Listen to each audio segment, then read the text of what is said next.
డీటెయిల్స్లోకి వెళ్ళిపోదాం.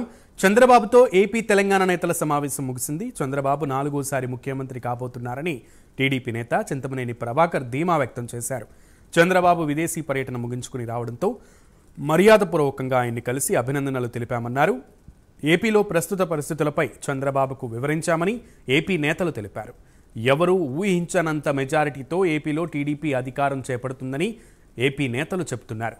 జూన్ 4న జగన్ అరాచక పాలన అంతమై కూటమి నేతృత్వంలో అంబేద్కర్ పాలన రాబోతుందని తెలిపారు. వైసీపీ దాడులను తిప్పికొట్టేందుకు తాము సిద్ధంగా ఉన్నామని టీడీపీ నేతలు తెలిపారు. మర్యాదపూర్వకంగా కలవటానికి వచ్చాము. ముఖ్యమంత్రి కాబోతున్నారు, ఆయన ఒకసారి కలిసి బొకే ఇచ్చి విషయం చెప్దామని వచ్చాం. ముఖ్యమైన విషయాలు ఏమి చర్చించాల్సినటువంటి అవసరం ఏమీ ప్రజెంట్ ఏది చర్చించేటువంటి అవకాశం లేదు. ఇంకా ఎప్పుడు కౌంటింగ్ జరుగుతుంది, ఎప్పుడు ఆయన ముఖ్యమంత్రిగా ప్రమాణ స్వీకారం చేస్తాడు అనే ఒక్కటే తప్ప వేరే ఇష్యూ ఏం లేదు. ప్రమాణ స్వీకారానికి సంబంధించి ఏమన్నా ఎక్కడ చేయాలి అవన్నీ తప్పకుండా ఆయన నిర్ణయం తీసుకుంటారు. ఇంకా అక్కడ దాకా మేము వెళ్ళలేదు, కానీ అందరూ అయితే మాత్రం వచ్చి అభినందనలు తెలియజేస్తున్నారు.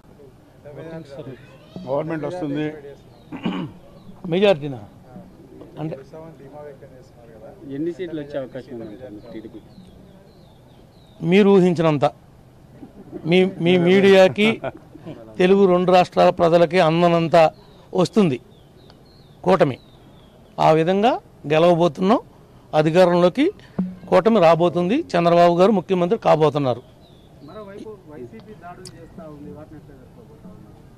ఎవరు ఎన్ని దాడులు చేసినా ప్రజాస్వామ్యంలో ప్రజాస్వామ్యబద్ధంగా ఏ విధంగా ఎదుర్కోవాలో ఇది